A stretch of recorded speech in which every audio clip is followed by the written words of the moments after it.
आज हम बात करेंगे एक अहम टॉपिक के बारे में जो है हमारे पास सूजन का हो जाना मतलब स्वेलिंग हो जाती है। आप जब बैठते हैं ज़्यादा देर के लिए, कुछ लोग बैठते हैं तो उनको सूजन हो जाती है। कुछ लोग जो ज़्यादा देर के लिए खड़े रहते हैं, जिनका काम है खड़े रहना, जैसे कि हमारे पास टीचर्स हैं फीमेल्स।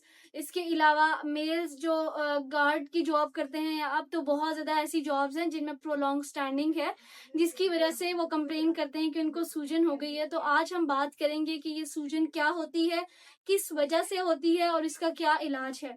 तो सबसे पहले स्टार्ट करते हैं कि सूजन होती क्या है। सूजन हो जाना मतलब कि फ्लूइड जो है इकट्ठा हो गया है आपके टांगों वाले हिस्से में, तो उसकी वजह से आपके पाँव जो है वो सूज जाते हैं। समटाइम आपकी टांगें सूज जाती हैं और जो है वो काफ़ी जो है हेवी हो जाती हैं और उनका जो वॉल्यूम है मतलब कि जो साइज़ है वो भी आपको बड़ा हुआ नज़र आता है। तो आज हम देखते हैं कि इनके क्या कॉजेज़ हो सकते हैं। हमारे पास पहला कॉज़ है जिसकी वज़ह से हमें जो है सूजन हुई है या स्वेलिंग का जो फैक्टर है वो देखा जाए तो हमारे पास वो है वीनस इनसफिशिएंसी। अब वीनस इनसफिशिएंसी क्या होती है कि कुदरती तौर पे हमारे पास जो दिल से खून लेकर बॉडी की तरफ जाती हैं उनको बोलते हैं आर्टरीज़, और जो हमारे पास बॉडी से दिल की तरफ खून लेकर आती है उनको बोलते हैं वेन्स।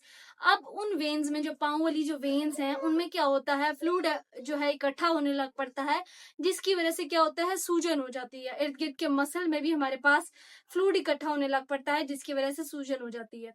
तो ये था हमारे पास पहला फैक्टर जिसकी वजह से हमें सूजन होती है। तो जो हमारे पास फैक्टर है वो है हमारे पास लिम्फेटिक सिस्टम। अगर लिम्फेटिक सिस्टम में जो हमारी बॉडी है उसके जो लिम्फेटिक सिस्टम है उसमें कोई मसला होता है तो उसकी वजह से भी हमें सूजन हो जाती है। बहुत सी ऐसी फीमेल्स हैं प्रेगनेंसी में जिनको सूजन होती है, ज्यादा खड़े होने की वजह से भी हो जाती है, टांगे लटकाने की वजह से भी उनको सूजन हो सकती है। तो कुछ एक्सरसाइज करके ये उससे कवर कर सकती हैं। इसके अलावा वो लोग जिनको किडनी का मसला है मतलब गुर्दों की मसला है, तो गुर्दों के मसले की वजह से भी उनको सूजन जो है वो हो सकती है। अगर किसी का जिगर जो है वो प्रॉपर खून नहीं बना रहा या प्रॉपर फंक्शन नहीं कर रहा तो उसकी वजह से भी सूजन हो जाती है। अच्छा, सबसे पहले आपने क्या करना है कि आपने कुर्सी पे बैठ जाना है।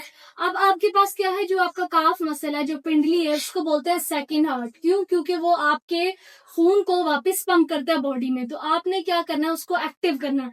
अब आप एक कुर्सी पे बैठ जाएंगे, जैसे कि आप ऑफिस में काम करते हैं तो आप सिटिंग में ये काम कर सकते हैं। आपने क्या करना है, बैठे बैठे ही सिर्फ पंजे को ऊपर करना है और नीचे करना है। ये वर्जिश आप सिटिंग पोजिशन में कर सकते हैं।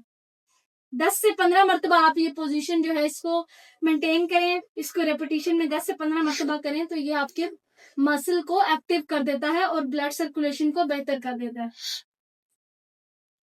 सेकंड में आप क्या करेंगे कि सेकंड जो लोग स्टैंडिंग करते हैं, जो इनका काम है ज्यादा देर के लिए वो खड़े रहते हैं, तो उनको चाहिए कि जब आप कुछ टाइम के लिए खड़े रहते हैं ब्रेक्स लें, उसमें आप बैठें, वॉक करें। 1 मिनट के लिए आपने वॉक की और फिर अपना आप काम कर सकते हैं।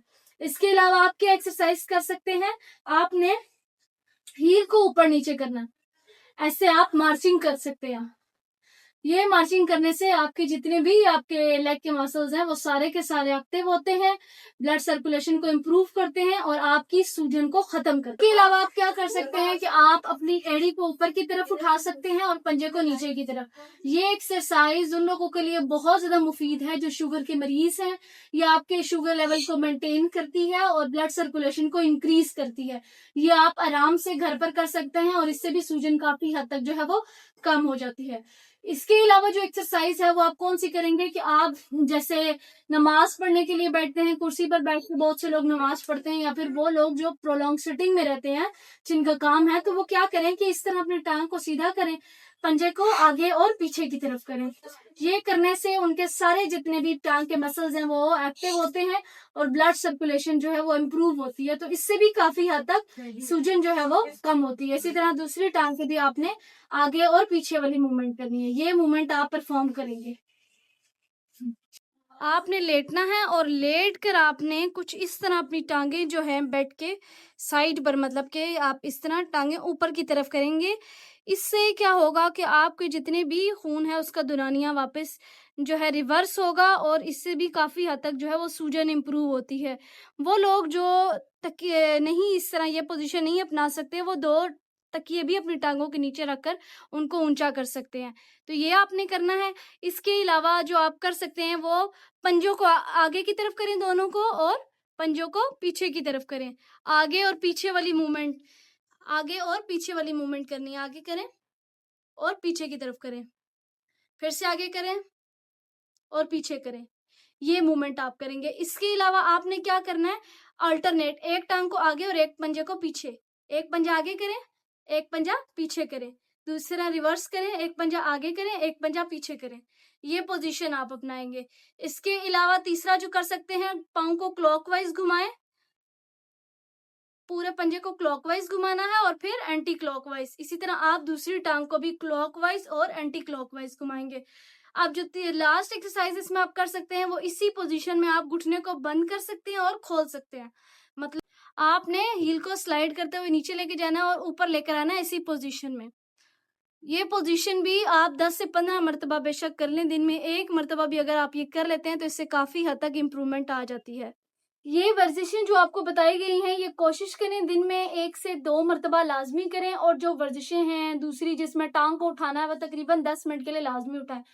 तो काफी हद तक जो है इससे इम्प्रूवमेंट आ सकती है, आपकी सूजन खत्म हो सकती है। लेकिन याद रहे कि एक्सरसाइज की रेपिटेशन कम से कम 2 मरतबा लाजमी करें, सुबह और शाम।